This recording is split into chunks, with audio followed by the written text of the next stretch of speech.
अगर किस औरंगजेब की बात कर रहे हैं आप लोग, उस औरंगजेब की बात कर रहे हैं आप लोग, उसे बदनाम कर रहे हैं जिन्होंने 400 से ज्यादा मंदिरों को जमीन दान दिया। अरे उस औरंगजेब की बात कर रहे हैं आप लोग, उस औरंगजेब को बदनाम कर रहे हैं जिन्होंने उन 50 वर्षों से इस देश पे, हिंदुस्तान पे राज किया और हिंदू मुसलमान को एक सम्मान दिया, एक इज्जत दिया। उस औरंगजेब को आप लोग बदनाम कर रहे हैं।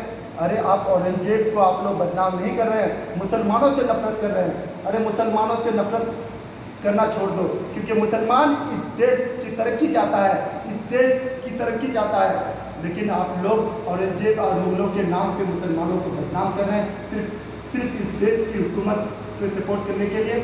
अरे औरंगजेब वो सकता, मुगल वो सकता कि इस देश को तख्त से उठाकर शेखर तक पहुंचाया। आप लोग हिंदुस्तान के हर वो शख्स अगर इतरा रहा है, इस देश में गर्व कर रहा है, तो मुगलों की वजह से। हर वो चीज़ जिन्हें देख के हम गर्व करते हैं, ताजमहल, लाल किला, कुतुब मीनार, जिससे हिंदुस्तान को जाना जाता है, ये सब मुगलों का है। लेकिन आप लोग मुगलों को बदनाम कर रहे हैं सिर्फ सत्ता पाने के लिए, कुर्सी पाने के लिए। इस देश की हुकूमत सिर्फ 8 वर्षों में इस देश को तोड़ने का काम कर रहे हैं, हिंदू मुसलमान को लड़ाने का काम कर रहे हैं। इस देश में मस्जिद और मंदिर का झगड़ा करवा रहे हैं सिर्फ कुर्सी पाने के लिए। हर जगह सिर्फ हिंदू मुसलमान का डिबेट चलता है सिर्फ कुर्सी पाने के लिए।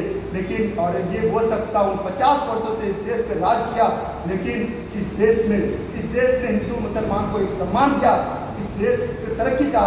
अरे मुगलों ने सब कुछ लूटा इस देश से, इस देश पे खर्च कर दिया, तो इस देश को तख्त से उठाकर शेखर तक पहुंचाया। और आप लोग कह रहे हैं कि औरंगजेब ने मंदिरों को तोड़ा। अरे आप लोगों को इतिहास पढ़ने की जरूरत है, इस देश की हुकूमत को इतिहास पढ़ने की जरूरत है, क्योंकि इतिहास जानते नहीं है इस देश के लोग। और अंधभक्त सिर्फ हिंदू मुसलमान के डिबेट में लगे रहते हैं और औरंगजेब के नाम पे, मुगलों के नाम पे इस देश को तोड़ना चाहते हैं।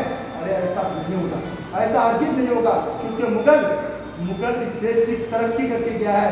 इस देश को सोने का चिड़िया को लूटकर इसे सोने का चिड़िया बनाया, क्योंकि आज हिंदुस्तान को अगर जाना जाता है तो मुगलों की वजह से जाना जाता है। आज अगर 7 अजूबा में अगर एक अजूबा है ताजमहल, वो मुगलों की वजह से है। हिंदुस्तान को अगर जाना जाता है तो मुगलों की वजह से जाना जाता है। ये आप लोगों को समझने की जरूरत है, जानने की जरूरत है। अरे मुगलों ने बहुत कुछ किया इस देश के लिए, लेकिन उसे बदनाम करना छोड़ दो। और मुगलों की वजह से आप लोग इस देश के मुसलमानों से नफरत कर रहे हैं। अरे मुसलमान से मोहब्बत करो, क्योंकि मुसलमान चाहते हैं कि इस देश में तरक्की हो, इस देश में तरक्की हो, दोगुनी से तरक्की हो। मुसलमान तरक्की और तामीर में बराबर शरीक होना चाहता है, लेकिन मुसलमानों के नाम पे आप लोग सब